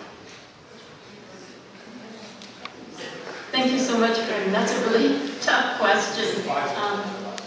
Would anybody like to take that? Let's start with that. I feel like that's a really good question. I think none of us want to answer it. I feel like if we knew the answer to that, we would already be doing it, right? So I feel like we talk about this a lot, and in planning, we're constantly talking about the need to balance these sorts of things. And the fact is, we don't have a magic formula. We don't have this sort of tried and true way of doing things. I think what we're working on is we need to do better than we have in the past, and we need to be more thoughtful about it. And so I think if you're already coming to a place of reflexivity and going, we need to balance these priorities, we have these challenges, you're better off than before of sort of previous sort of mentalities around planning of like, sort of development is what we're focusing on and nothing else. I think, all the things we've talked about today is the sort of the importance of responding to climate change, the importance of valuing nature and natural assets and balancing that with growth. I think part of it is about maybe a reckoning with how we live and where we live. How big are our houses? Do we need them to be as big as they are? How many people are living in these spaces? How much private property do people have? How are people getting around? If the majority of greenhouse gas emissions and climate impacts are coming from how people get around and where people live, maybe we need to look at that. Maybe we need to sort of actually change the way that we're doing things. And is that a way for us to respond and to sort of preserve and enhance our natural environments? I think we need to sort of not just focus on the environment, but focus on the things that are having the biggest impact as a way to support and enhance our natural spaces. In Europe right now, there's a whole movement taking place called rewilding. In other words, background areas, unkept areas that essentially can be turned around from what they are to what they could be. And you see this happening throughout Europe a lot. They're already densely populated. They've been that way for centuries. But this rewilding thing, and there's a couple of architects over there who are really, really good at reimagining how things are. So it's not looking at things the traditional way, looking at things in very unconventional, new ways of kind of observing and what we could do. And again, it's a diverse planting of many different types of plants. Not all plants are what we imagine right now. They can be quite different in so many different ways. It's just thinking it through, but this real rewilding process and little things that giving a talk to the BC Golf Association in December, and my focus on it's not about golf anymore. It's about how you've got so much green space. How can you turn that into areas having with more trees and more things for wildlife and recreating habitat and so on. So there's way we just have to be more creative in terms of how we're thinking. It's hard to change people. it is in terms of how we live, but we're spoiled. But the situation is it's through innovative and creative thinking. I think we have to come up with some of those ideas. I think I would agree with you, Brian. Creativity. I mean, we're hiring a consultant at the City of Coquitlam to help us develop our urban forest management strategy, and we hope, that they'll have some creative ways that we can enhance and protect and potentially build on our forest canopy. But I think probably that's going to be through a myriad of different ways. There's not going to be one particular way to do that. I think a lot about the existing forests and trees that we have, and how do we make sure that they're as healthy as they possibly can be, so that they can provide all of those different benefits that we learned about tonight. I think some of our efforts have to go into maintaining and enhancing what we already have. And then some of it is going to be thinking about trying to get that 8-year number that we heard. How do we go beyond that? What do we need to do? What are the creative ways that we can make sure that every tree that we put in the ground is reaching its full potential in terms of health, vigor, longevity, and then there's also has to be some creative solutions around development as well. So can we vary setbacks in some cases to retain an existing tree or to maximize some planting space? So I'll stop there, but I think it's going to have to be a shotgun approach. I agree with what everybody's been saying here. We need to be creative and look at different ways that we can make a difference. And I think I just wanted to plug again the climate action plan. Right now, we do really want to hear from people. We're really trying to get out and talk to a diversity of folks across the community, because it's really important for us to hear what the barriers are, what you find challenging, so that we can be really thoughtful in the types of actions and the directions that we're coming up with and the potential solutions that we're putting forward. Because we really, we can't do everything, but we really want to be thoughtful, and we want to try to avoid some of the unintended consequences of just pushing ahead and not considering all these different factors. Are there any more questions from either Councillor Muswell or Hodge? No? Okay. We're going to open it up just for everyone to ask their questions, but I do want to sneak one question in first, if that's okay. We had someone who very much wanted to come tonight and wasn't able to, so she did send a question. This is from Janet Klopp from the Northeast Coquitlam Ratepayers Association.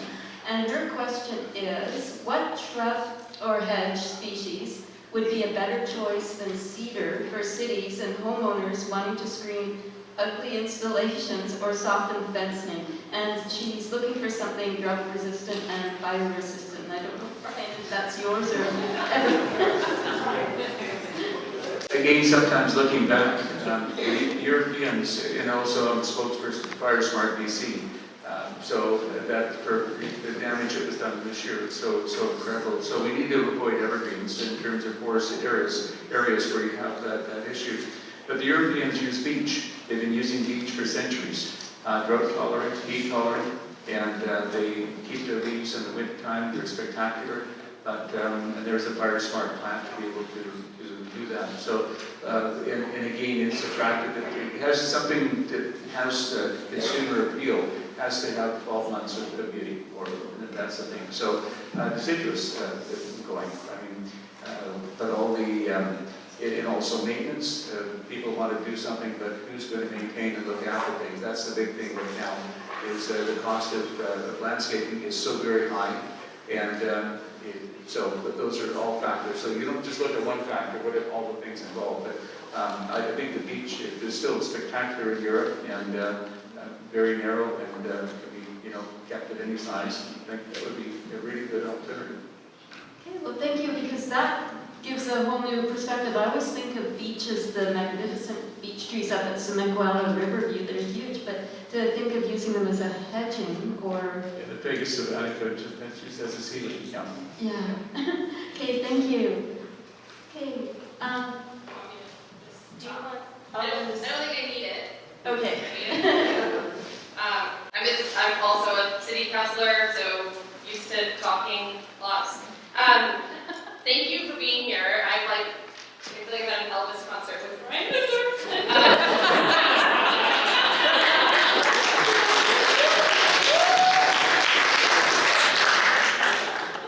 So I'm the newest sister.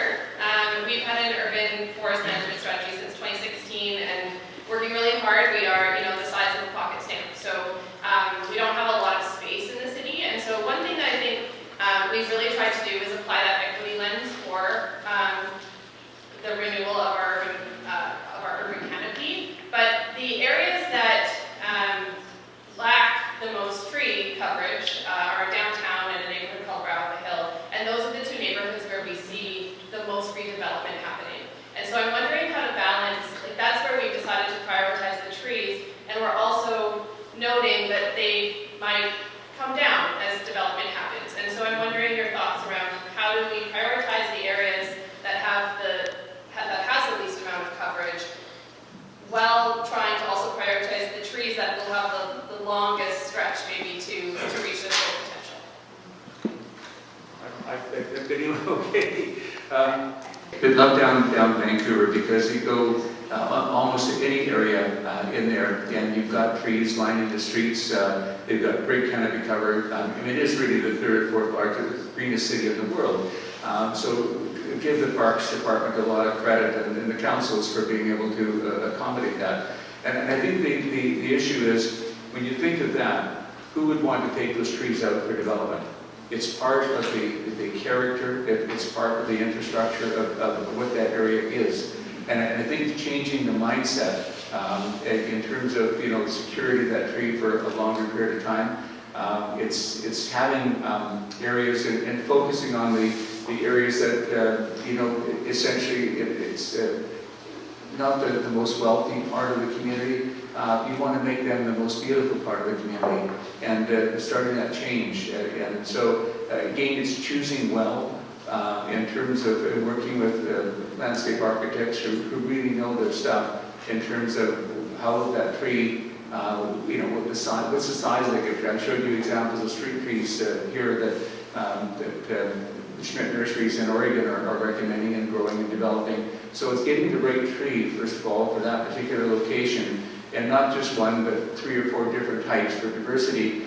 And essentially determining that it's not just going to dig a hole and plant it.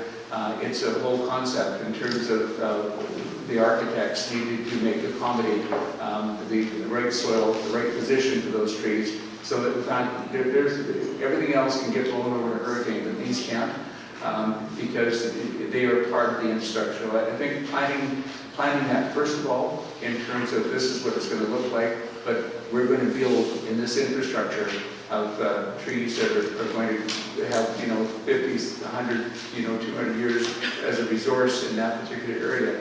It changes the nature of the complexion of the area, it really does. So I think the pre-planning, first thing we're doing, we're talking about urban forestry.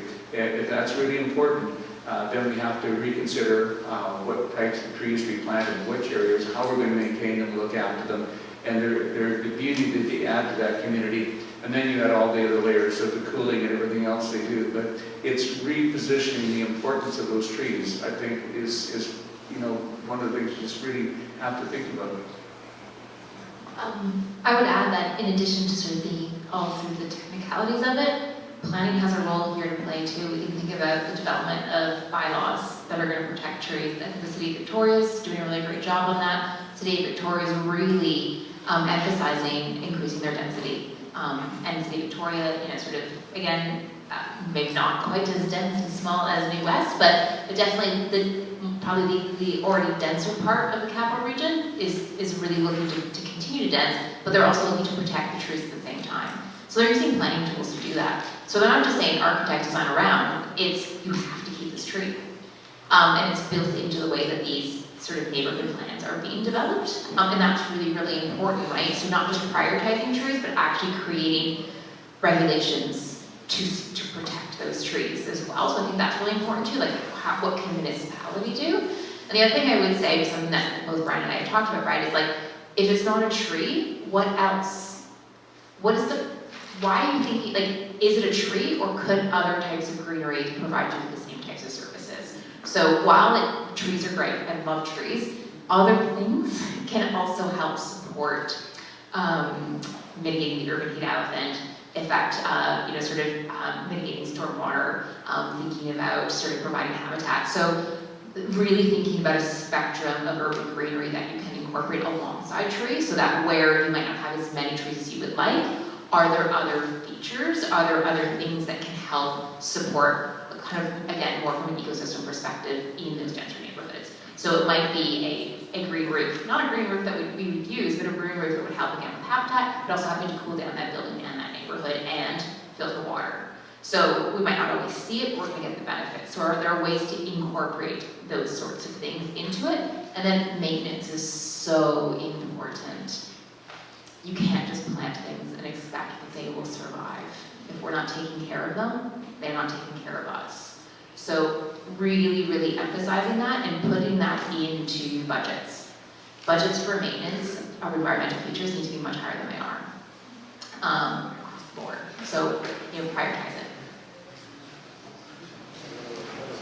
Okay, well, thank you. And City Councillor Tasha Henderson from New Westminster.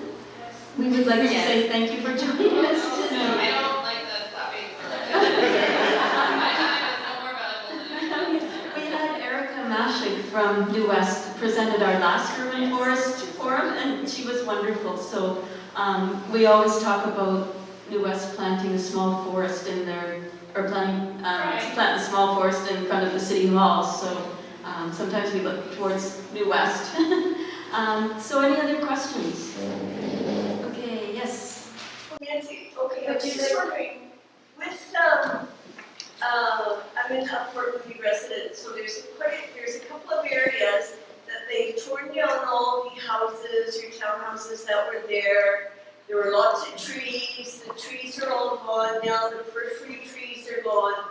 So if the city councils that we have, when they give these developers the okay to go ahead and build, who are the trees factored into this? And is the developer, is that in the budget while they're building and before they sell these $1 million or $500,000 or $600,000, $700,000 condos off? So how are we going to maintain that the trees are here? And the periphery trees, they say that are here, they put fences around, but then they chop those down too. So, there's big swaths of land, there were houses there, townhouses, they're gone now. So who's going to ensure that we get these trees built, or greenery, or shrubs, whatever?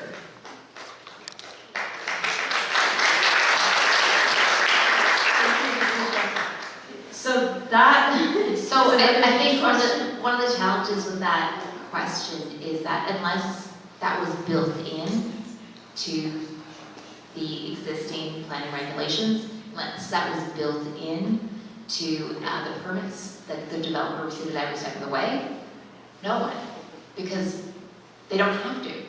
If it's not part of the process, it's not part of the regulations, if it's not part of the permitting, no one. And so I think maybe my second answer to that was you. If you care so deeply about this, you need to speak to your counselors. You need to sort of advocate for changes in bylaws, changes in developing processes, changes in environmentally sensitive areas, changes in sort of how developments are made. But no one is going to hold them accountable because my sense is that they didn't have to bring them back. That's not, they didn't sign a paper saying they would do that, so they're not going to. It's done, but you can advocate for changes for future developments. And so that's going to come, who's responsible? You. It's you advocating. Yeah, I don't know if this, no, you guys want to chat, you know. I think we have a question from Kathleen. Well, just to pick up on your point, we just passed a remarkable milestone in Coquitlam last month.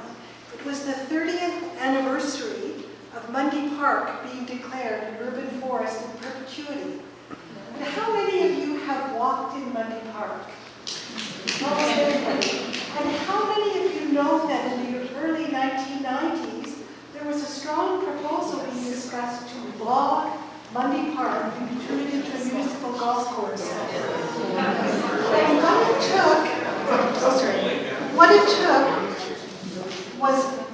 was residents coming together and saying, we must protect Mundy Park. And through residents' advocacy, the City of Coquitlam held a referendum. And on October 1993, by an overwhelming majority, the referendum passed to declare Mundy Park an urban forest in perpetuity. And I've become that kind of crazy old lady walking in Mundy Park and stopping young families and saying, do you know that this is a golf course?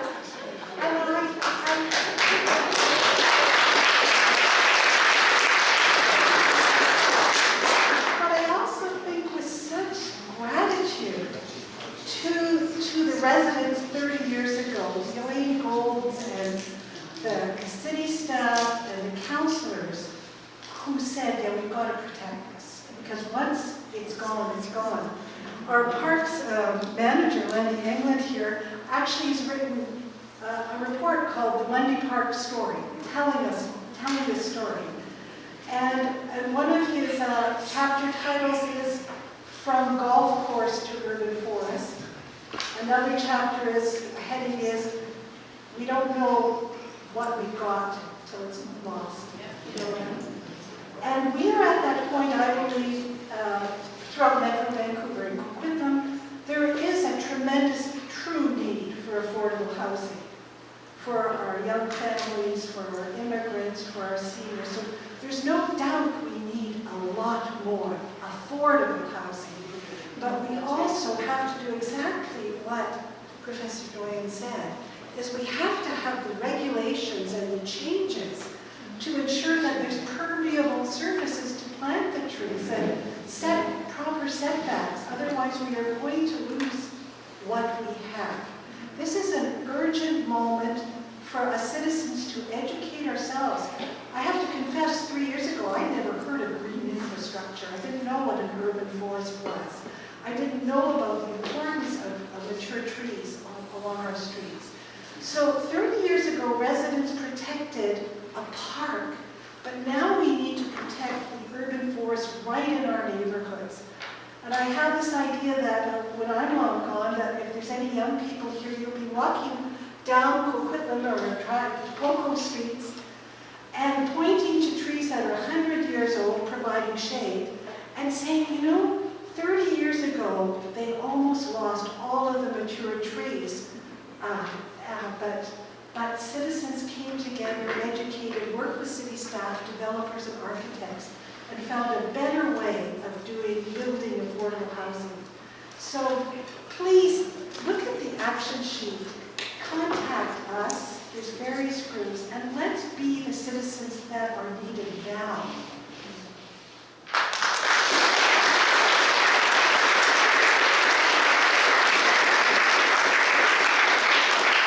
Very well spoken. Thank you so much, Kathleen. You're always so eloquent. So you've given us sort of a path forward and a lot of tasks and a lot of work ahead. I think we have time for just one more question, and then we're going to wrap up. Okay, oh, what are we gonna do here? Okay, Lou, if you can just be really quick and really concise, and then we'll go to Marilyn, and then we'll wrap it up. It's a question for the panel about landscape architecture. Specifically on Burke Mountain, most of the townhouse complexes are cookie cutter, and there is no reason for the developer ever to think about taking water, building a bed of rocks, putting indigenous plants there that filter chemicals, putting the buildings in a direction of where the sun is for the day, all those things, right? So what experience do you have in that, where there's some thinking about not letting the water go down the drain pipe, where the plants will do some filtering and this will green the townhouse complex and there'll be a lot more going on than just a driveway and a slip and all that. So what's the question? Well, do you have experience in like this is happening somewhere where people are actually thinking about what of course it's that happening. architecture should be? As people are thinking about this, so yes, what that would look like would be like a whole other, presentation. And there's lots of examples and resources. But yeah, of course it can be done. Again, coming back to what is required and how much we're pushing for this change was if developers need to do this or if it's considered a nice to have. There's a lot that can go into that. So the reason why it wasn't done is because it wasn't required. And traditionally people have thought that it costs more. When done right, it doesn't have to. But yes, of course it can exist, and yes, it does exist.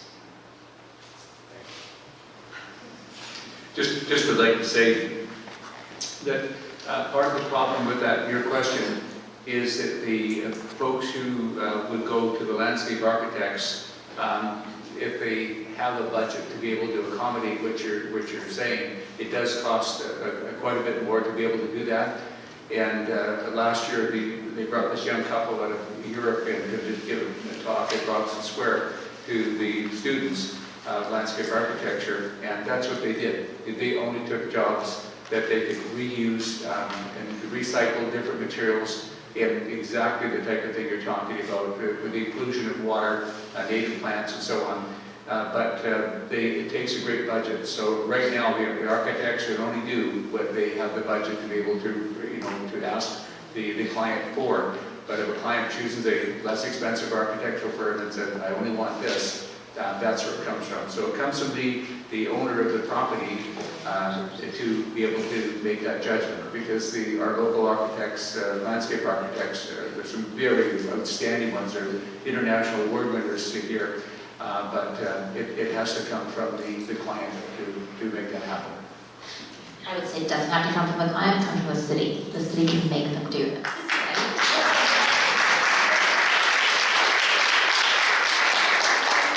Thanks, Lou, for that question. And we have just one last quick question from Marilyn. So as Nancy knows, I'm president of RMCS and we advocate for Riverview. How many of you have done a tree walk at Riverview? Okay, you know how valuable 100-year-old trees are. And I would like to ask the panel, I understand new species and shrubs and planting other things, but if you've been to Riverview, those trees are amazing. And we are trying to now advocate for an urban park there. How do you choose? How do you value the old trees? Which ones? How is it possible? It's like picking your favorite child.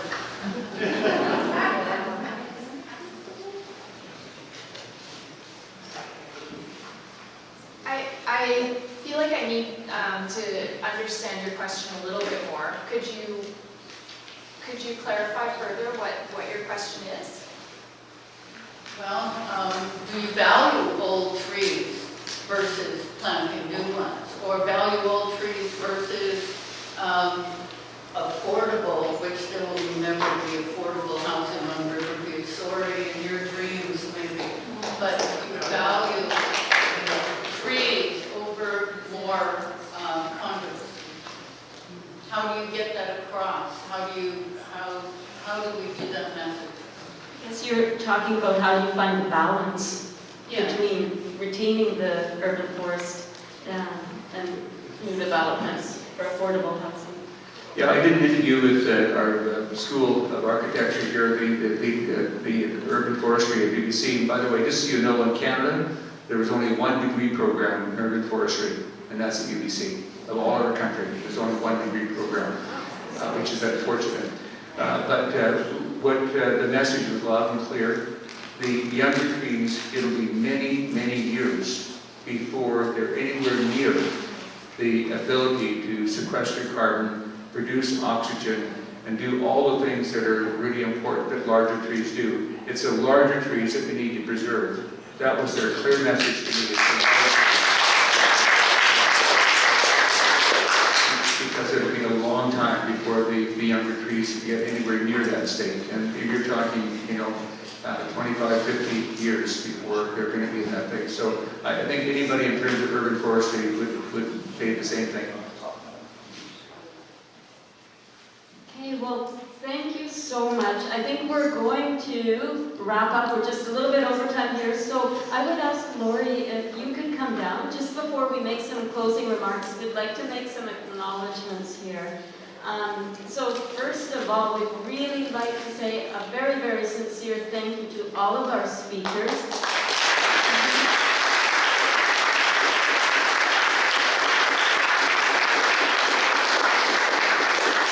We learned so much tonight, and we just so value having you here in the same room. So Andréanne, Doyon, Dr. Doyon, Brian Minter, Erin, Gorby, and Karin Johnson again. Thank you so, so much for being here tonight.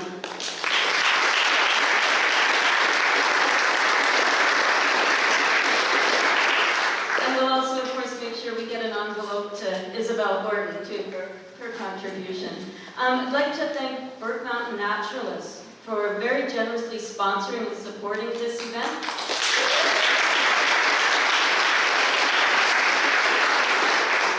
And that's in partnership with Protect Coquitlam's Urban Forest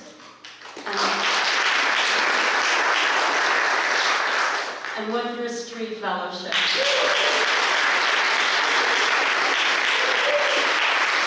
So I'd like to say special thanks to the Tri-Cities Urban Forest Working Group. These are the people that work really hard behind the scenes to bring everything together and make it happen tonight. So Kathleen and Janet and Grayson, as well as Lori and Edie, just thank you all for all the work that you did to bring tonight together.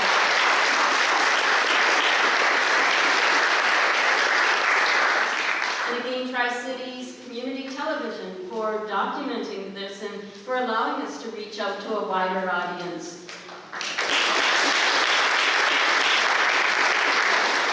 think community television is really important now because our local media is so strapped and so limited that we look to community television sometimes to share this kind of information. So I'd also like to thank Siobhan, Ash, and Douglas College for helping us out with the venue.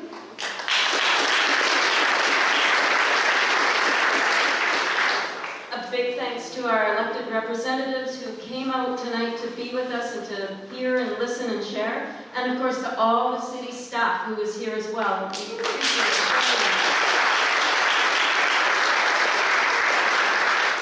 And of course, a huge thank you to everyone in the room here for being here and talking and listening and caring about the trees. We hope that you'll come away from tonight's forum with a really good sense of the value of our urban forest, both to our municipalities and also to understand how the urban forest, we've heard it so many times from our speakers tonight, how the urban forest really brings our community together, and that each one of us has a role in being a caretaker for our urban forest. So there's something that each one of us can do to help protect and maintain that urban forest. So our call to action for you is to stay engaged. When you have opportunities for input, please provide that input and talk about the trees. You've each received a sheet of paper, or you should have received a sheet of paper. On that sheet of paper is some actions that you can take, as well as some resources. And there's also a sticky note. So on that sticky note, if you could please write your feedback, what you thought about the forum, what you'd like to see, any thoughts you have around the urban forest, please put those comments down and then slap that sticky on one of the poster boards before you leave out in the hall. We will be looking at that feedback very carefully within the next few days. So I'd just like to say, stay connected with us. If you want to know the next steps that are planned, make sure that you leave your email contact at the registration desk outside. And again, I just say a huge heartfelt thank you for each and one of you coming out and participating tonight. It's really important. So thank you.